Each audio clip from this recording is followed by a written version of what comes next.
அக்பர் மற்றும் பாபருக்கு அளிக்கப்படும் முக்கியத்துவம் சத்ரபதி சிவாஜிக்கு வழங்கப்படுவதில்லை என ஆந்திர துணை முதல்வர் பவன் கல்யாண் கடுமையாக விமர்சித்திருக்கிறார். விஜயவாடாவில் செய்தியாளர்களிடம் பேசிய அவர், அக்பர் குறித்து உயர்வாகவும் மாவீரன் அளவிற்கு பேசுகிறோம். பாபர் போல் அதிரடியான ஆக்கிரமிப்பாளரை மகிமைப்படுத்துகிறோம். ஆனால் விஜயநகர பேரரசு பற்றி ஏன் எதுவும் சொல்லப்படவில்லை?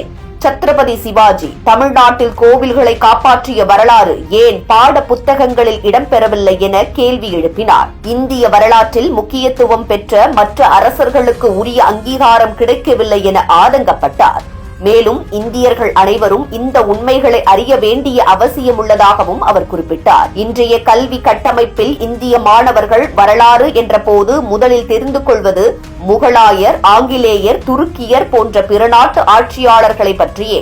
ஆனால் இந்த நாட்டின் அடித்தளத்தில் பெருமிதமாக நிற்கும் பல இந்திய மன்னர்கள், வீரர்கள், தியாகிகள் மற்றும் புகழ்மிகு வீர ராணிகள் குறித்து குறைவாகவே பள்ளி பாடத்தில் இடம்பெறுகிறது என்பது கவலைக்கிடமான ஒன்று.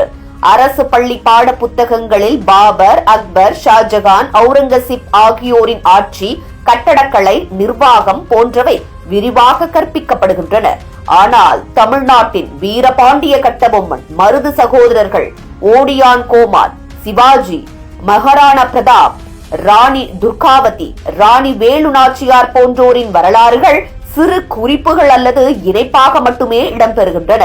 இந்த நிலைமை இந்தியர்களின் சொந்த வேற்றுமை உணர்வை வளர்க்கும் வகையில் உருவாகி வருகிறது. நமது வரலாற்று உணர்வுகள் மறைக்கப்படுவதால் மாணவர்களுக்கு தங்களுடைய பகிர்ந்து கொள்ளும் பாரம்பரியம், வீர மரபுகள் குறித்து முழுமையான விழிப்புணர்வே உருவாகவில்லை.